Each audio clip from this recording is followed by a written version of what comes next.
How do you think Obama's doing as president? You know, I love him. You know, you can't not. I mean, coming in after Bush, first of all, you have him there. You have a guy you can relate to.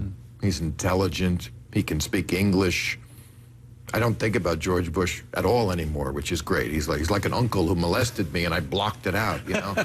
and you could just tell, you know, you'd like to have dinner with Obama. He's an erudite guy. He's a constitutional law professor. I mean, he's a good front man, I think, for America, isn't he? Or around the world. He's a good figurehead for that too. The country. He's just terribly disappointing as a negotiator and as a liberal. You know, it makes me laugh when they say he's a socialist. He's not even a liberal. He's a centrist at best.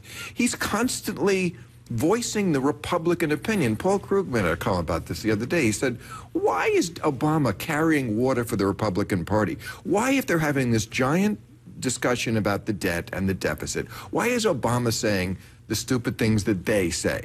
We have to treat our government like a family does. Well, that's stupid. You don't treat, a family doesn't run up a deficit, whereas we know a certain deficit is good for a government. This silly canard about how we have to be super kind to the rich because they're the job creators, which is BS also. And that sometimes you have to, even when you have a debt, spend more money to get the economy going again. But when you heard, I mean, I agree that on one level, the criticism that seems most accurate to me is that he can be diffident in decision-making, and that hasn't probably helped America get out of its economic strife. But then just when you think that he's diffident, he came out with that stunning strike with the Navy SEALs against bin Laden, which had it gone wrong. But that's the low-hanging fruit. Is it, though? Absolutely. Doesn't cost anything. Everyone wanted to see it done. But if it went wrong and a bunch of American SEALs got killed, that could have cost him the election. No, he's got a pair on him, Obama. I mean, that was audacious. But, you know, the editorial we did recently that got the most reaction, I think, was when I said it would be a shame if 4 years of Democratic rule came to an end in 2012 without trying Democratic policies. And that's the problem I think all progressives have. What should he be doing right now? A Democrat gets in, and we don't attempt Democratic policies. What does that mean? I mean, well, it means stop talking about the debt and the deficit. You know, when Dick Cheney was in office and they were running up all the debt, and by the way, you can look this up, there are facts outside of the Fox News bubble, actual facts and numbers. Most of the debt was run up under Bush. Dick Cheney said, quote, deficits don't matter. Why can't Obama say that?